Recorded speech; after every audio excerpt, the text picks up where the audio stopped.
মুরগি তো সবসময় রান্না করে খাই, আজকে একটু সেদ্ধ করে খাই। লবণ দিছি কিন্তু সেদ্ধতে। আসসালামু আলাইকুম, সবাই কেমন আছেন? আশা করি ভালো আছেন। আলহামদুলিল্লাহ আমরাও কিন্তু ভালো আছি। তো মুরগি সেদ্ধ করতে চাইছিলাম, পরে ভাবলাম না, সেদ্ধ করে খেতে পারবো না। আসলে আপনাদের সাথে মজা করলাম। চিকেন চাপ বানানোর জন্য মুরগিটা লবণ দিয়ে সেদ্ধ করে নিলাম। সেদ্ধ করে সুন্দর করে একটু ছিঁড়ে নিলাম। আর এখানে হচ্ছে ফুলকো ফুলকো কিন্তু চালের রুটি বানাচ্ছি।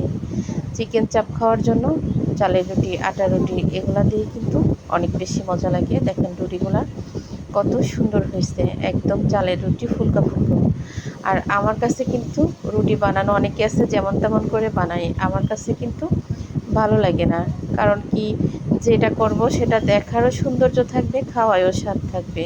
পেঁয়াজটা চাইছিলাম একটু বাদামি কালার করে ভেজে নিতে, তবে লেট হয়ে যাচ্ছে অনেক বেশি।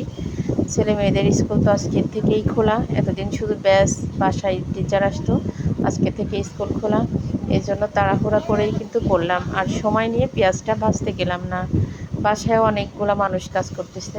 আমাদের ধান কিন্তু এখনও উঠানো হয়নি। মানে আমরা তো কিনেই খাই, বিক্রি করে দেয়। বছরে আপনার 150-200 মণ কিন্তু আমাদের ধান হয়, সবই বিক্রি করে দেয়। শুধু পিঠা খাওয়ার জন্য চাল রাখা হয়, আর সব বিক্রি করে দেয়।